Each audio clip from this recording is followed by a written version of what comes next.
Hi, it is Thursday at 8:30 p.m., or just a little bit after 8:30. My name is Jeremy Webb. I'm the artistic director of this place, Neptune Theatre.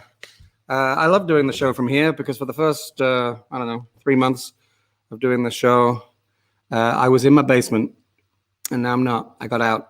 I'm so happy. But I am, in fact, also very sad because, look, I'll see if I can move this. Look at that.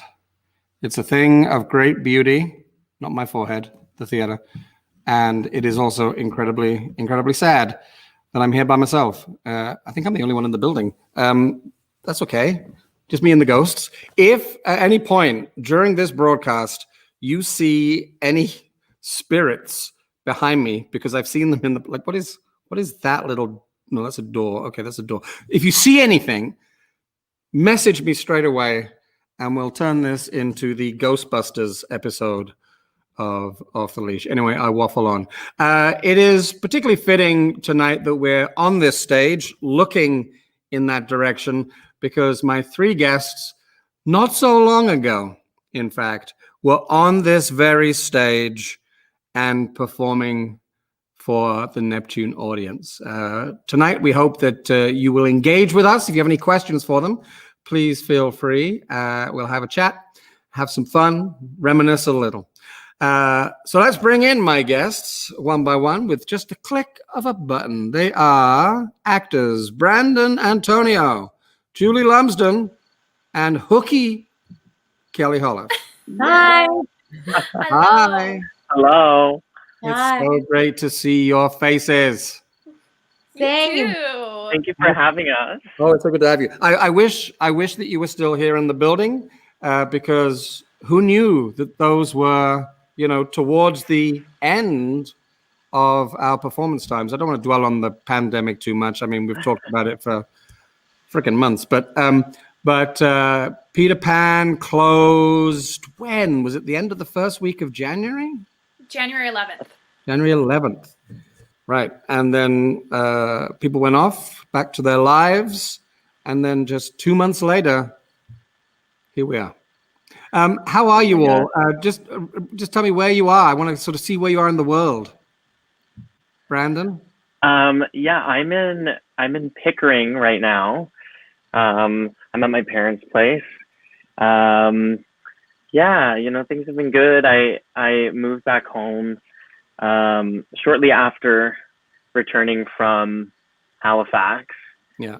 So timing seemed to work out that way in terms of the pandemic, which is, bittersweet. But yeah, I'm in Pickering and just enjoying my time.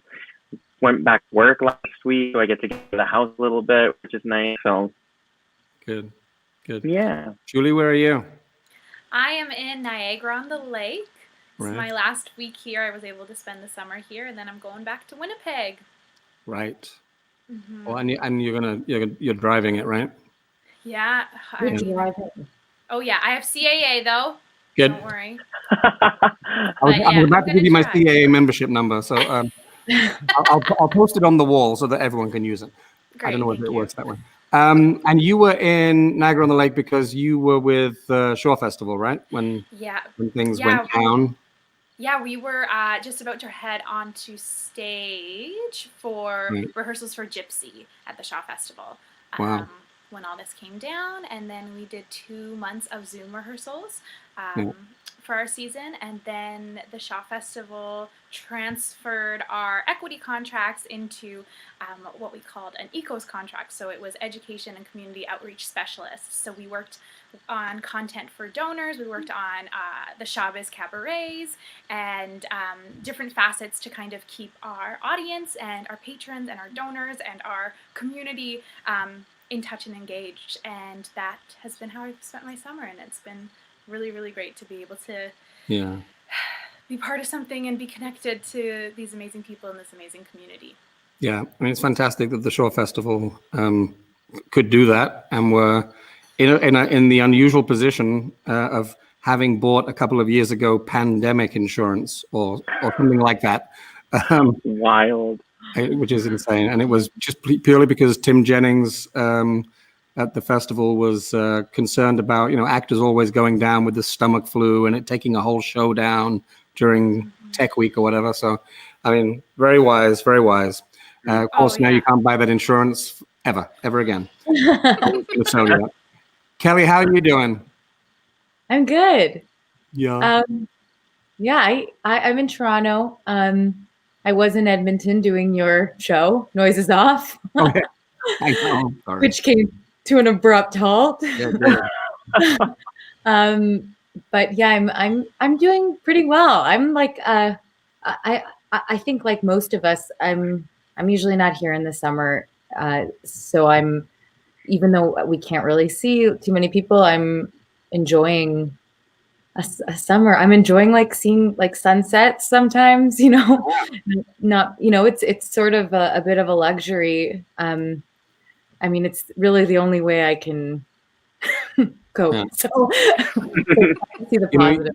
You saying that about sunsets, it reminds me of a couple of things I've read recently as people are, taking a longer look at our industry through a variety of lenses, and people talking about how in our industry, we never get to go to, well, sometimes it's tough to get to family weddings or funerals or events because we're in a show and the theater won't release you. So I don't know, is that a little bit of a silver lining? I know, probably not. We're at least getting to see some sunsets. Yeah, I think it is. I think it's nice to see family. Like, honestly, I'm lucky enough that almost my entire family is in Toronto. So even though I can't touch them, I feel very grateful that I can see them quite often. So that is amazing. Even when we're in shows and it's close or it's in Toronto, like I'm that crazy singer that won't go to brunches and won't go to dinners so I can, do the show 8 times a week. Yeah. So it's really nice to have that freedom for sure. Yeah. Well, let's just talk a little bit about Peter Pan, because that's what gathers you together today as a group anyway. Had any of you worked together before I cast you in that show?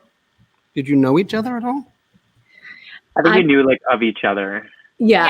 I'd Instagram stalked Brandon. And that was it. And I've just heard rumors of Kelly. And I had a couple mutual friends come up to me and say, "Oh, you and Kelly are going to get along." I was like, all right, we'll see. And then it all came true. And then it was a fairy tale. Like, it's honestly, I find it pretty rare where you're, where the other people, everyone just jives so well. Did I just say jive? Jive. Thank you for taking us back to 1976.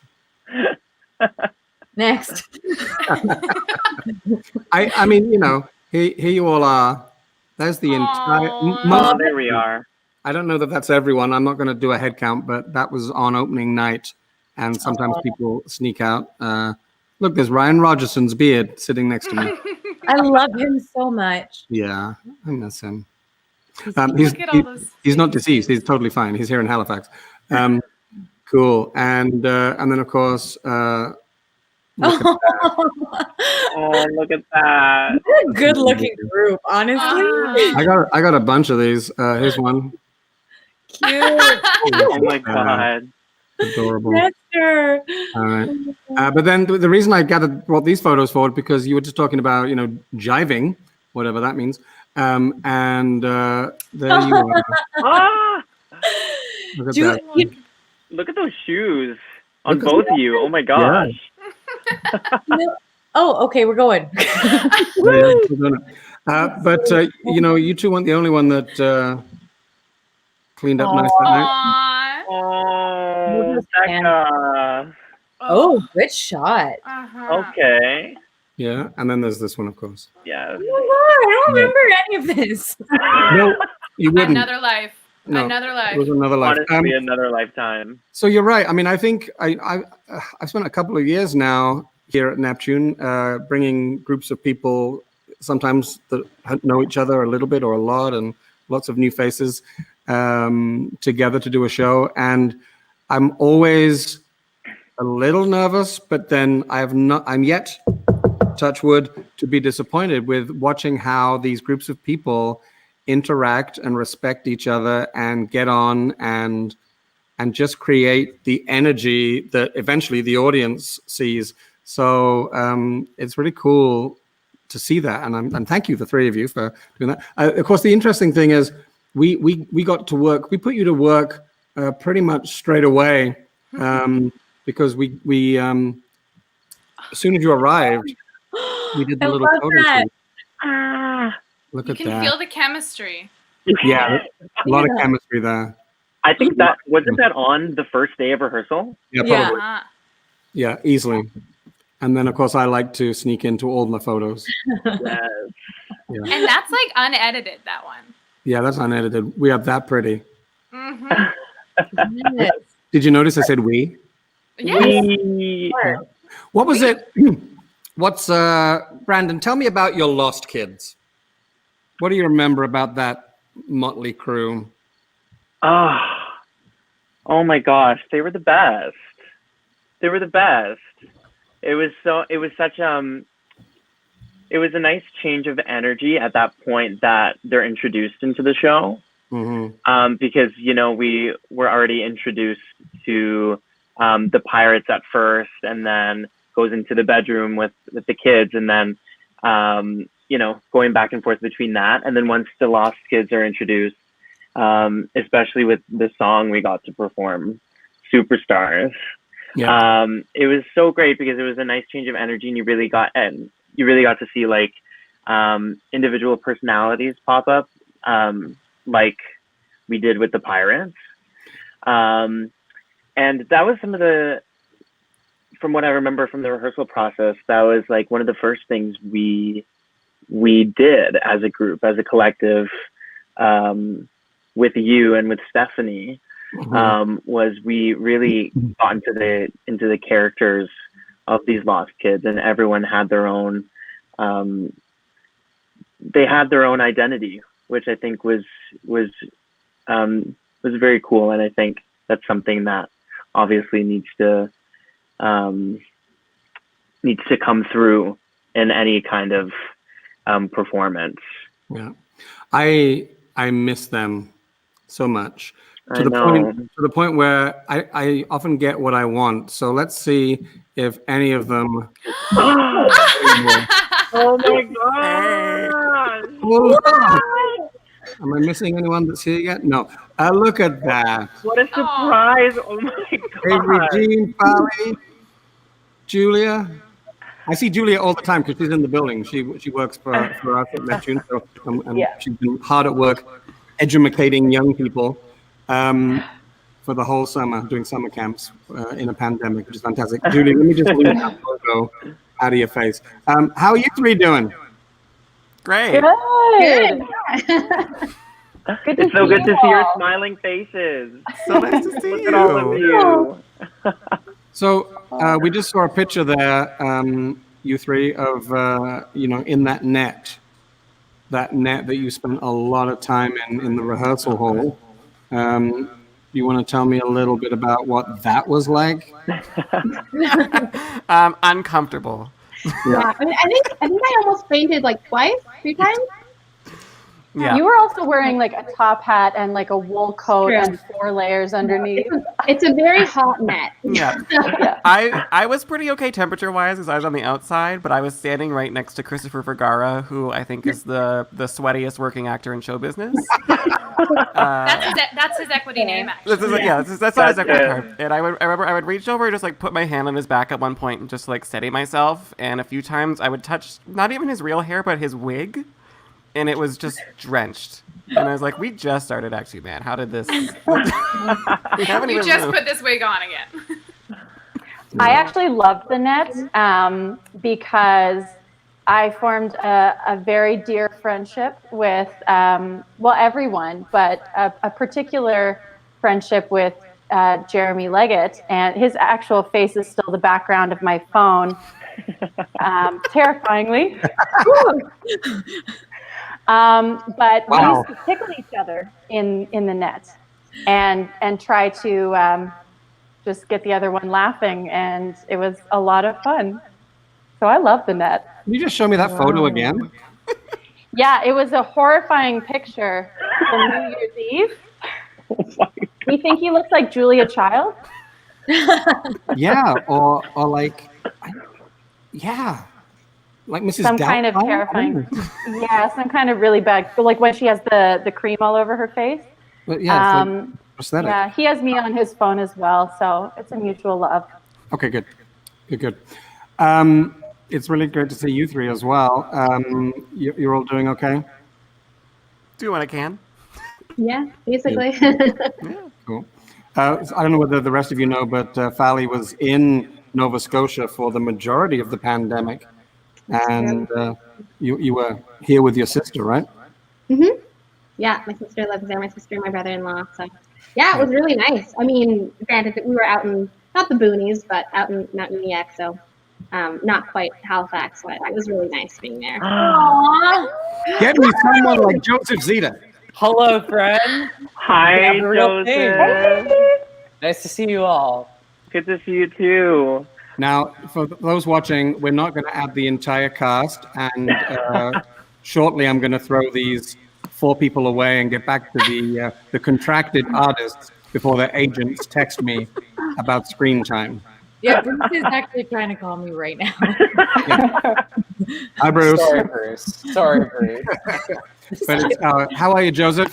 I'm doing well. I'm doing really well. I was just dog sitting for the week, so I'm in good spirits. Oh, Nice. yay. Had a lot of cuddles.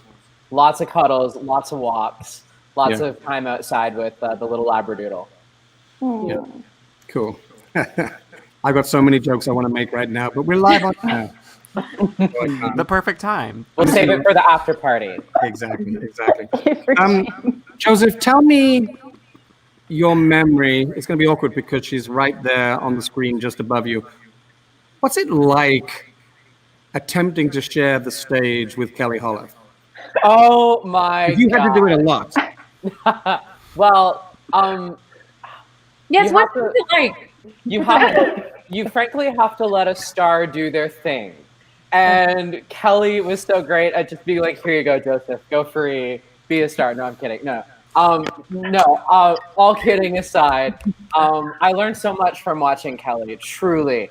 And it was just wonderful to have a scene partner who was so invested and present and like at the top of their game. And I learned so much from Kelly every second. That picture might not. That picture, okay, that's more, yes, yeah. Aw. That's me learning from Kelly, from one of the best in the biz. I guess Or I none. just yeah, Joseph saw me at some of my like worst moments in theater, like backstage. Okay, I'm so Yes. I would be coming off of a scene and like be dragging myself on the floor. Like they had like everyone backstage had like 10 fans set up just so I could like walk into wind. And they had like ice packs, and Joseph would be like, "How are you doing? You doing good?" And I'd be like, "Oh my God, I'm dying." But Joseph was really sturdy, so it was very nice to have him there. Because there were a few crazy moments where it was very quick transitions, and I don't know if you know about that. But Joseph was very helpful, and so great. Awesome. Well, let's stop with the love fest because that's just nauseating. This is one of my favorite pictures of the show. I love that. Look That's at such a good picture. Yeah. Sweet. It's hanging in his office now. Oh yeah, I got a selection of photos on my office wall, and that photo made the cut, which That's guarantees you work at Neptune for all time. I mean, well done, you two. Wow, I'm so honored. So, Julie, we should talk about photos. Just kidding. So, everyone, can you think of a moment in the show that stands out? It could be something going wrong, something going right, something that that you will remember for the rest of your careers. Anyone got any good moments before I let these people go? Yes, Julia. I love it when things go wrong in shows because it's so fun to see different people's reactions, and the audience really feels like, oh, these are real people. Okay, what's going to happen? And it's just a really fun difference between live theater and recorded performances. And so one day our lift did not work. So part of the stage that's supposed to come up for the pirate ship would not come up. And there was this huge clunk sound, and we all just kind of went, oh no. And there was Joseph was on stage by himself. Everyone else exited, and he was just there, just buying time with his teddy bear and just being a champion and just waiting for nothing, because nothing was happening. And then we were all, looking backstage, who's going to go out? What's going to happen? And I actually started recording, and Ryan Brown went out in his pirate costume with his Scottish accent and said, do you want to hear a joke? And the audience just was like, yeah, okay. And everyone was willing to go along. And he told a bunch of really terrible jokes, and they were all pirate themed, which was great. And then we all ended up going out and leading a sing-along, which was very fun and just silly. And you hear the bandsaw in the background just sawing up the stage, and everyone was willing to just let it go. And it was just a really fun, bonding moment, I think, between all of us and between us and the audience. And I'll never forget that. Yeah. I don't think I was there, but I heard about it, and I've seen the video. It's great. Amazing. I've got a question here that's come in. What was your experience like creating a new pantomime together based upon such a well-known story? Great question. That's such a good question, and the kind of question that only somebody well-versed in interviewing people could ask. Hi, Chris Wilson. Hi, Chris. Hello, Chris. Hey, Chris. Hi. Hi, big girl. Aww. Oh, Chris. Yeah, that's a good question. What was that like, Julie? Oh my gosh. It was so interesting, especially because we weren't working with there were some top 40 tunes, we had the Celine, we had Smash Mouth in there. We're working with indie Halifax artists and their songs. And so it was so interesting to me to be able to have an ownership over panto songs. It felt more accessible to me in a way, and almost more akin to an original musical, because I hadn't sung these songs in my car every day, I do with Ariana Grande stuff. So it was really cool to be able to feel like we were originating a musical. I don't know if anyone else felt that way, but that using songs that I'd never really heard of before, and also getting to know, the East Coast music scene and the culture out there was an amazing way to be introduced to Halifax and have this immense respect and immediate kind of knowledge of the scene and the artist that Neptune already has a big relationship with. So it was really cool for me, and I felt more of an ownership over the material than I think I would have if it had been all, Britney Spears songs, although Brandon would like that. But Oh my God, my dream come true. Next time. Yeah, basically the first year we did a Panto Cinderella had a lot of very well-known songs in it. The second year we decided to do a little focus on local artists and use their songs and pay them for their songs. And I had a lot of fun. I think we had Heather Rankin, Ian Sherwood, Christina Martin, and T. Thomason songs in the show. So Halifax audiences, well, I think now actually more and more audiences will know those artists over the years. So anyone wants to add on that? What was it like with a constantly moving script? Well, to sort of speak to that, I think what's really special about our group is how wonderful and generous everybody was.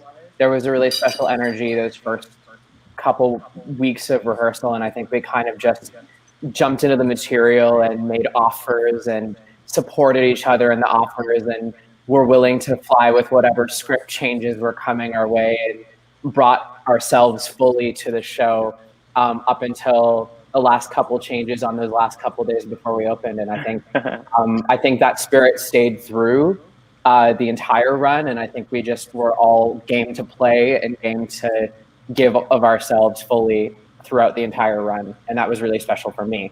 Yeah. It certainly was. Aw. Oh, Aw, One of Aww. my favorite photos. Look at that. I am so cute. Oh my god. yes, you are. You There are are so Um, many good photos from that scene in particular. Oh, I've not seen this photo. This is lovely. Yeah. So I have to let the four of you go contractually. Contractual. Do we invoice? That's what we Yeah, did. you invoice the musical. Toronto musical stage concerts. company. No. Musical stage company. Oh, No, actually, Mervish.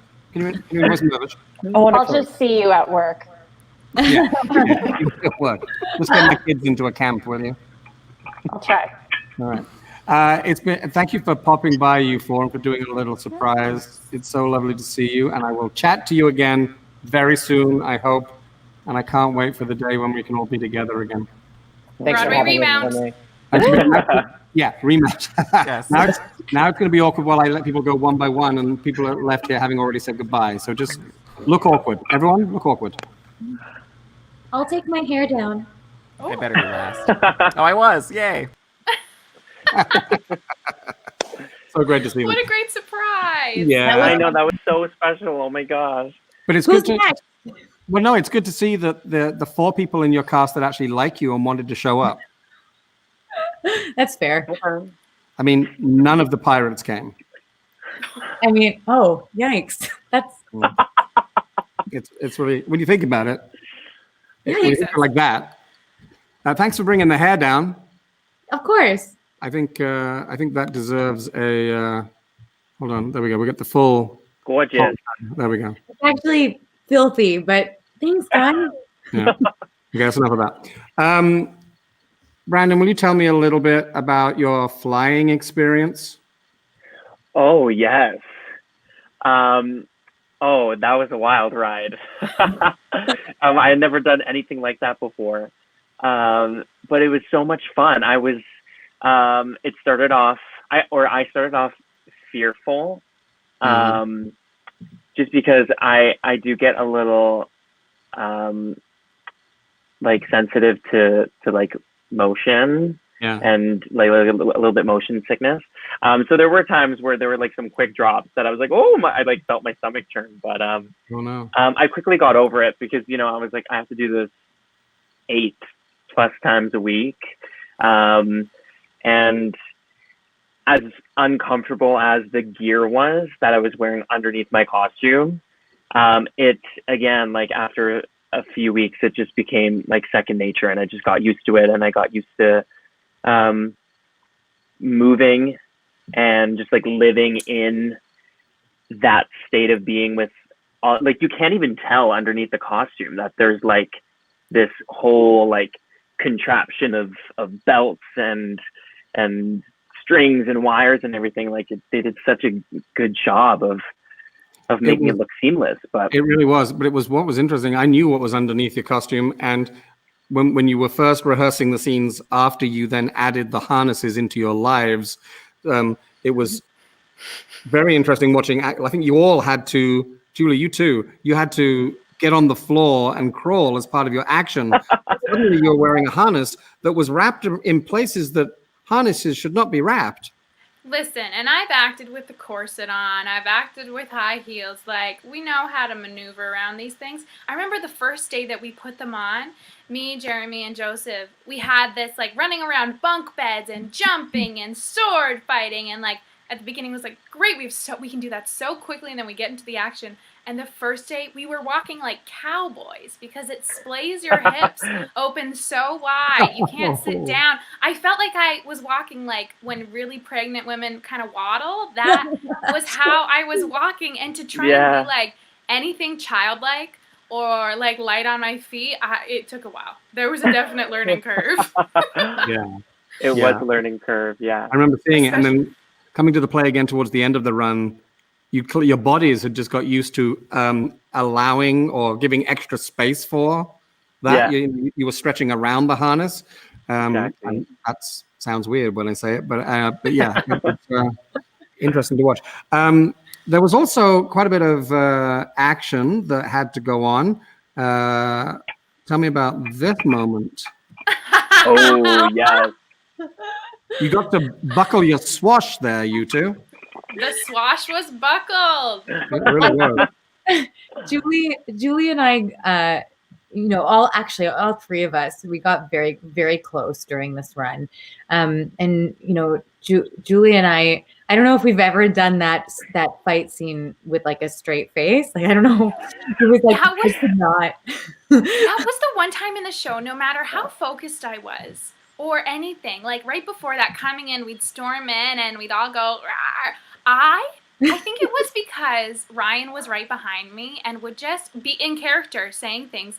And the amount of times that I completely corpsed on stage, I'm sorry, Jeremy, it was not direction, and I probably should have been fired for it, but it just got so giddy at that point, and then I had to be like, oh no, we're doing like a fight, we're doing a sword fight coming up, so like, get your stuff together, girl, and then I would just continue to corpse more. You might have been giddy because the 6.5-hour show that we had was coming to an end. Where's the lie? Where's the lie? It was also funny because like Julie, because sometimes you would face upstage and then downstage, and like I would see you corpsing, and like this is like the end of my like 7th scene in a row. So I'm like done. Like I'm like dead. I'm like done. I'm done. And I can barely breathe anymore. And I'm on the top, and so everyone's corpsing, and I'm like. The one moment I'm like, please just keep moving. We're almost done. And then I lost it too. I was oh my gosh. And I have a theory. I think it was because that's the first time that everyone was on stage together in the whole show. And also because Kelly, that was the first time that we saw each other in the show. Yeah. So that was the first time that we were face to face. So like, it's not like we could have gotten our giggles out in Act 1. It was like, oh, hey, friends. I don't want to correct you, Julie, because you're the guest on the show and it's bad form. But there was one other moment, which I'm about to show a photo of, where everyone was on stage together. That's true. But you weren't looking at each other. Yeah, that's true. And in fact, you weren't looking at anyone because you're looking up into the balcony there. So I was living my full Eponine fantasy. I guess right now I am sitting right in front of Fally, right there. That's where I'm sitting on stage right now. Mm-hmm. Look at that. Oh, that's a great picture. Cool. Let me bring up another picture here. When was this? And why wasn't Christmas I invited? Eve! Wow, you went out? Oh. This was the one time that Kelly would have wine with us. We asked her to have wine with us every day, between shows, before shows, after shows, all the time. We were like, we didn't know her routine. And this was Christmas Eve, and we were having Christmas off, and it was after the show, and we went over to her place, and that was in front of the Christmas tree in the lobby after the show. Yes. And we had a couple glasses of wine and said Merry Christmas, and then went our way. It was really nice. It was nice, Kelly, that you did that and didn't invite me. Okay. Okay. So I just want to take a pause here. We're doing well for time, and I'm gonna got some more questions for you. But I do want to take a pause to thank our supporter of this broadcast, who've been with us all the way through. Support for Culture, Nova Scotia Gaming. They are a proud supporter, and we are proud to have them with us. Bless them for their support, and I hope it's ongoing. And also, just to mention to you that on.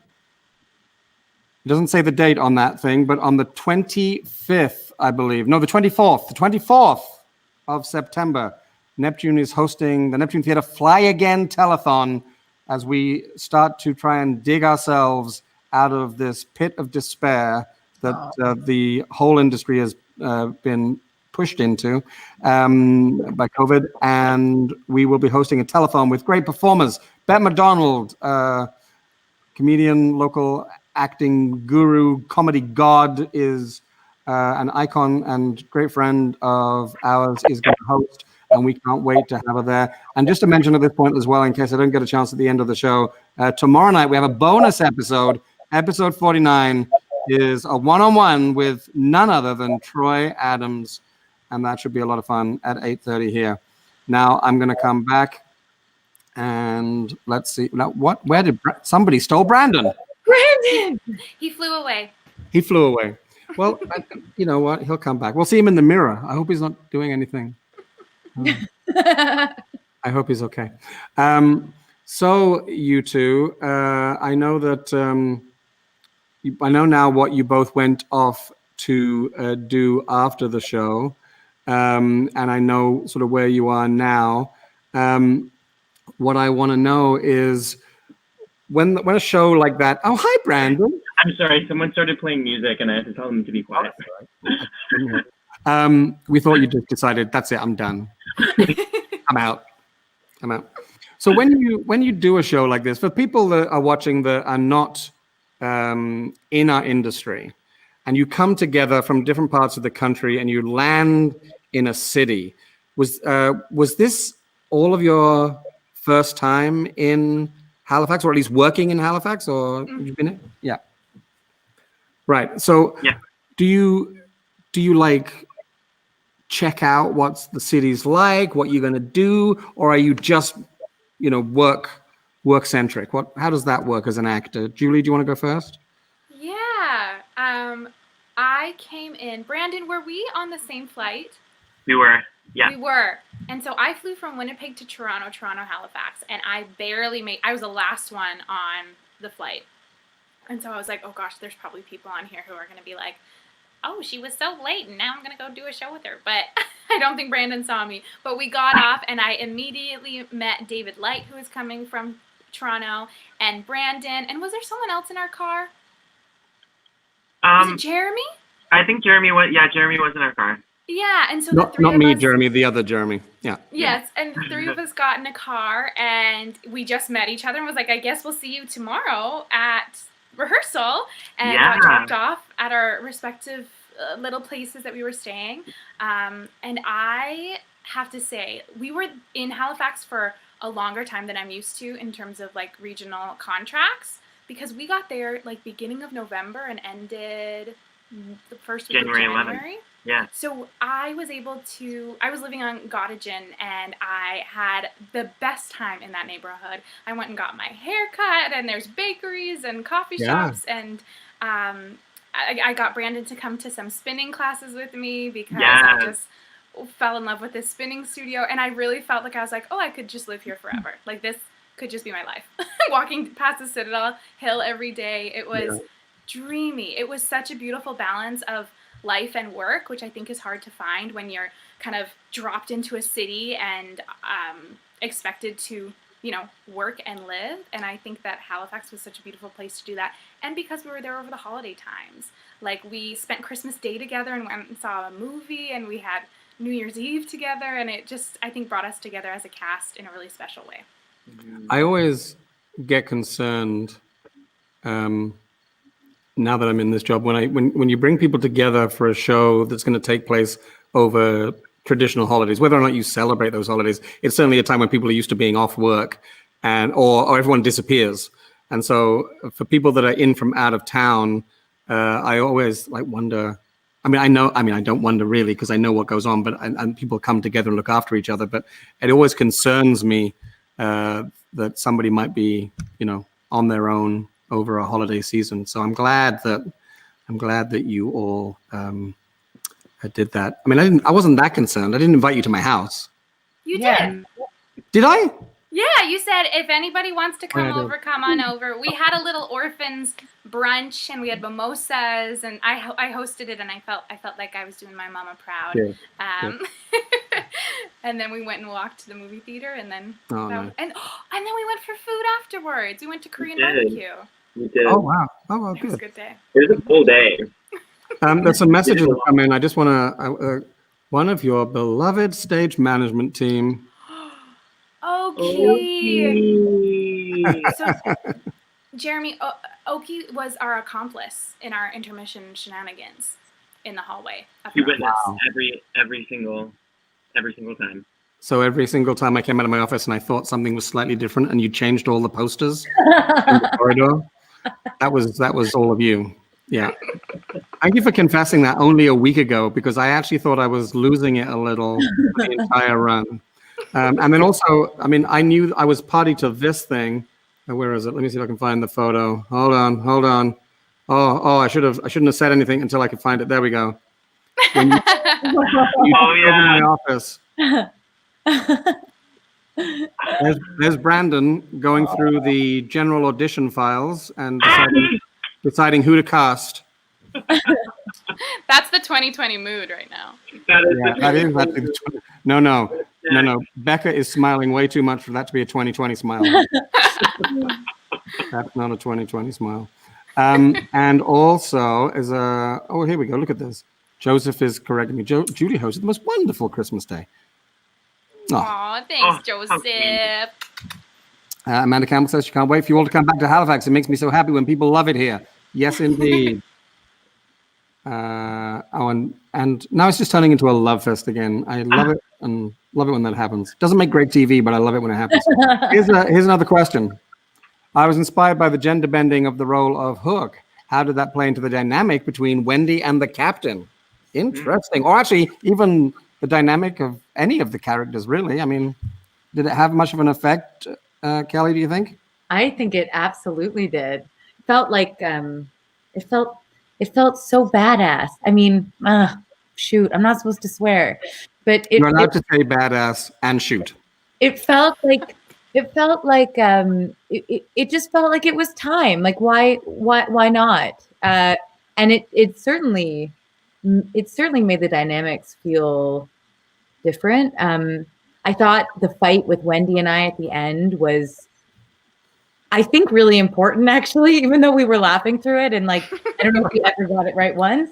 I think it was cool for little kids, all little kids, to see two fierce women battling it out. I loved it. I loved it. Yeah, it was a lot of fun. And it seemed obvious. There is a photo. Hold on. Again with the mentioning the photos before I find. Now, do you want to? I think you've told this story before, Kelly, but do you want to just tell the story about what's going on here? Oh my God. Okay, so at the auditions for Peter, of which this is a photo. This is from the auditions. I was sort of a last minute audition in, and I wasn't prepared for what they were asking for, and so I told them that I had a few cabaret tunes that I could do, and so I actually sang Celine in the audition room, which then Jeremy wrote into the show, and I noticed that. There was first of all, I noticed that the energy in the room was giving. So I felt compelled to mention the fan and sitting with dust all over it in the corner of the room. You can just see it. But it was on the floor originally, Yeah, and it wasn't plugged in. And I asked if there was any chance they could plug it in and if I could do the song and see what happened.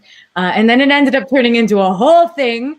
And Jeremy was like, I think we need to record this. And I was like, I think you do too, just in case. And so in the end, it was truly maybe the best moment I've ever had in an audition, because what happened was my playfulness was met with open arms and encouragement. And that I felt safe doing that. And everyone was just so incredible. It was really cool. So that's a fan, and I sang the song into the fan pretty much the entire song. Yeah, and I have to say, I think Ray Hogg is taking this photo, but you can just see my hands in the top right corner there. I'm holding Kelly's phone, not my own, I think. I can't remember exactly. And we asked you permission. We said, should we take a picture of it? And you, as you just said, yeah, sure. Because I wouldn't normally take a photo of someone. Of course not. But it was part of the vibe of the moment. Well, that was the whole moment. That was the whole shtick. I just don't want to get into trouble for doing that, Kelly. But, I know, but everyone had their phones out. It was great. Yeah, it was fun. But I really did. I went back to the accommodation that very night and rewrote the beginning of the show to have that song in it with a gigantic industrial-sized fan, which then ended up being the strangest placement of an 11 o'clock number in a musical, having it off the top. And I was like, that's exactly what I want to do. I think one reviewer said, why did you do that? It's meant to be at the end, 11, it's the 11 o'clock number. And I was like, Well, that's why. Because why should it be? Let's have some fun. Let's break a few conventions. Anyway, we'll see. But thank you for telling that story. It was a lot of fun. I will now remove that picture. I loved it. You were also very kind, and a number of the cast would go out and meet with audiences afterwards or chat with people. And I think this is you reading a story. Ryan there is reading a story at the IWK.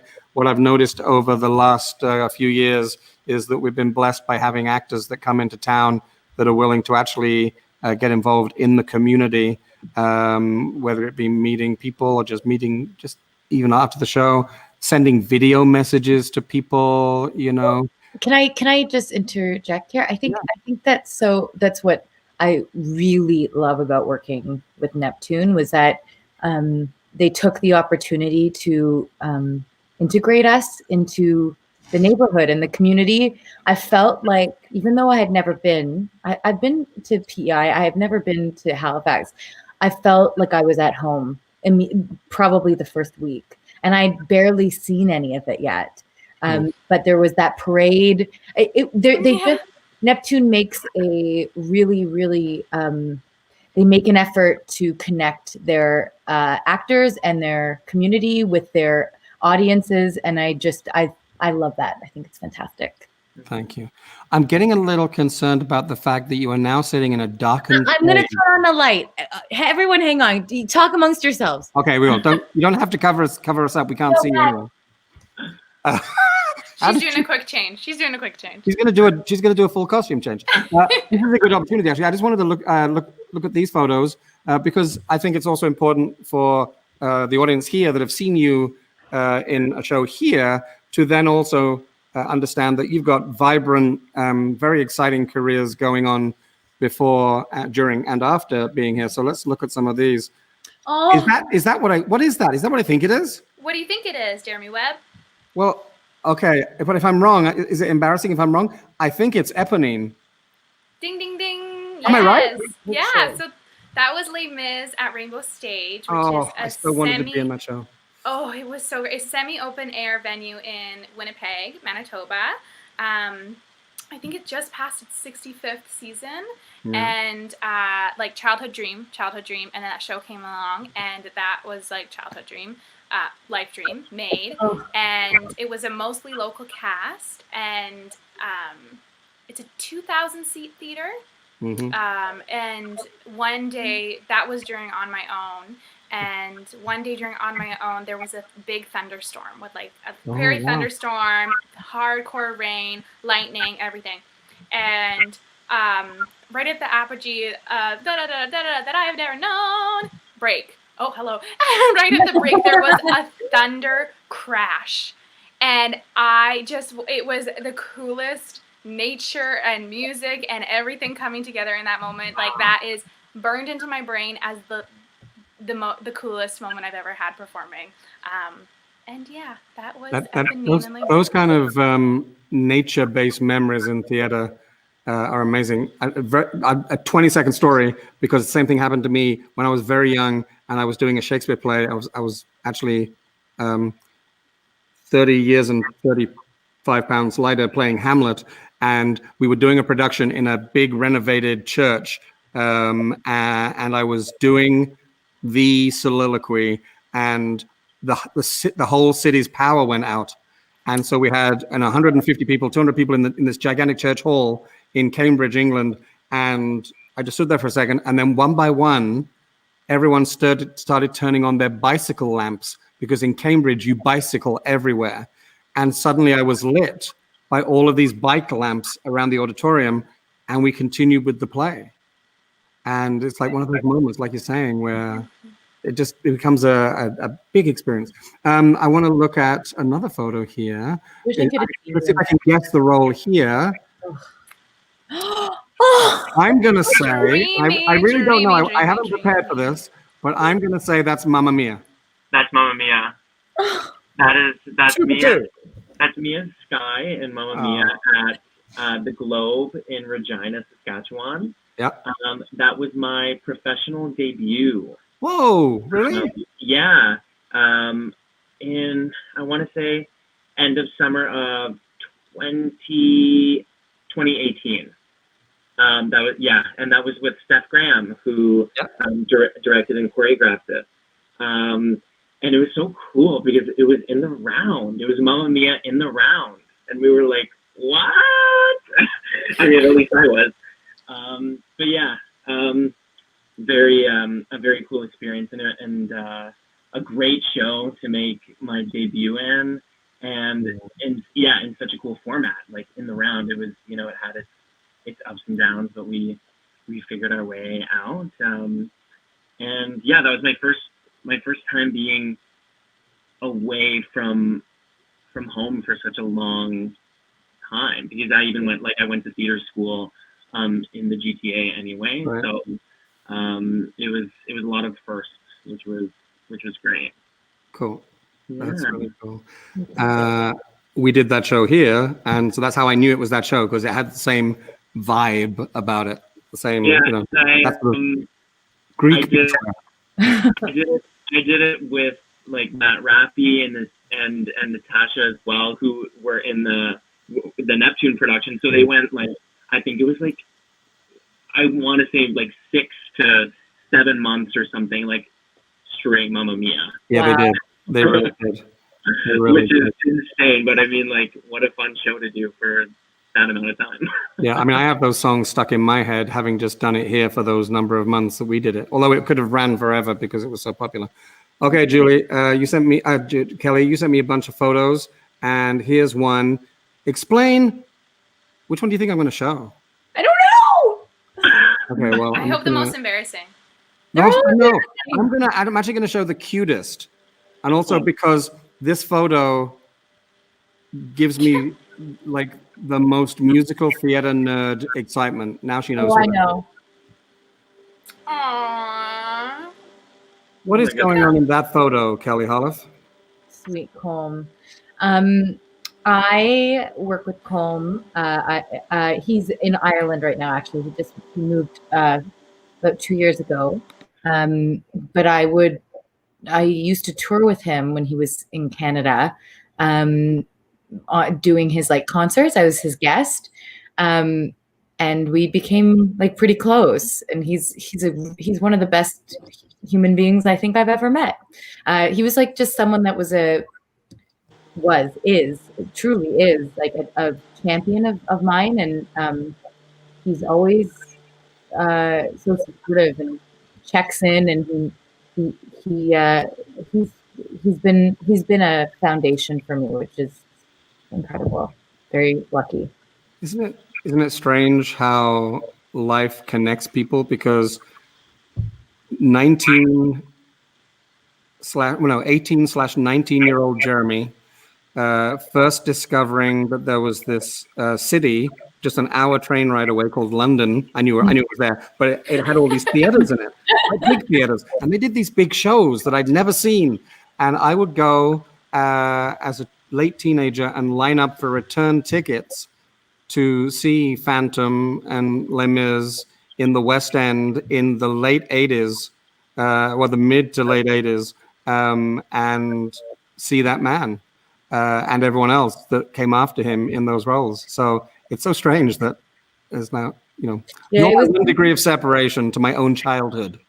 It was pretty bizarre. Like the first time we were in rehearsals, which he would rent out a studio, and we would just be like, he would just be casually singing.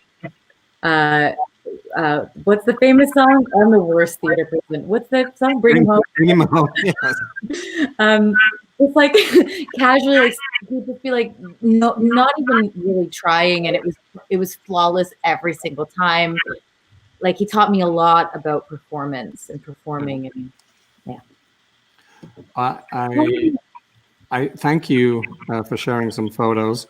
Here's some messages coming in. Yes, I would love to, Lisa. I would seriously. At this point, I think Mamma Mia is the only thing that can save the universe. Aww.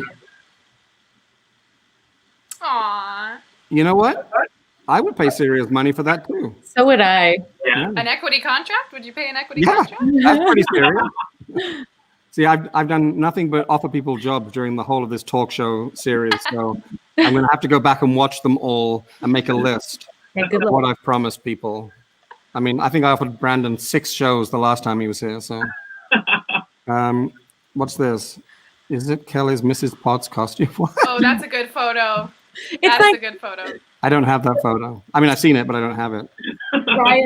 Ryan Wilson is out to get me. Like I played I was like the youngest Mrs. Potts of all time, like when I was 19 years old.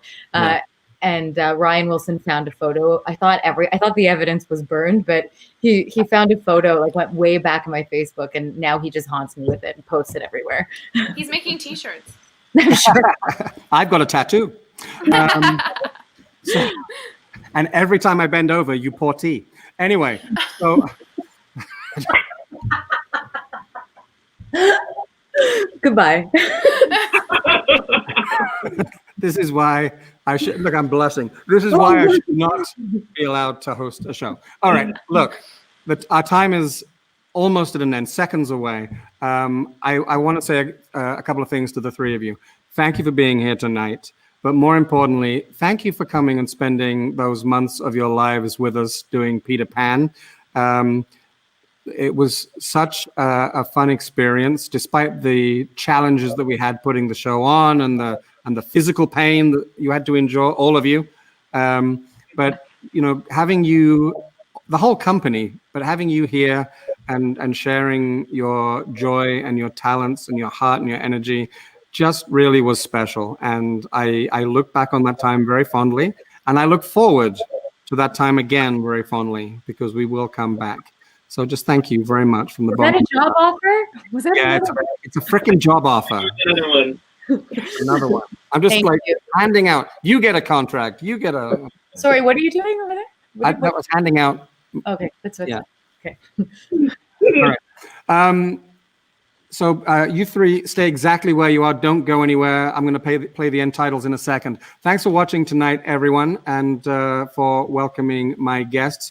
Tomorrow night, just remind you, we have Troy Adams with us for the evening, same time, same place. And then next Thursday night at 8:30, we're going to do a little bit of a look back. Wow.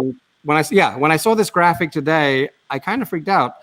That I believe most, if not all, of the guests that have been on the show since we started back in March. So it's a season finale. Yeah, everyone's looking for themselves right now. I see Kelly. I see Kelly. You do? Yeah, above the O. And I see Brandon. I see Brandon twice. Wait, I see Kelly twice too. Okay, we're going to have to look at this. We can't repeat. Anyway, the point is, don't point out the cheat. Anyway, it's been a fantastic run talking to so many people over 50 episodes. So we're going to do a little bit of a retro look back, look at some favorite bits, maybe have a few surprise guests during the course of the evening. So I hope that you will join us next week.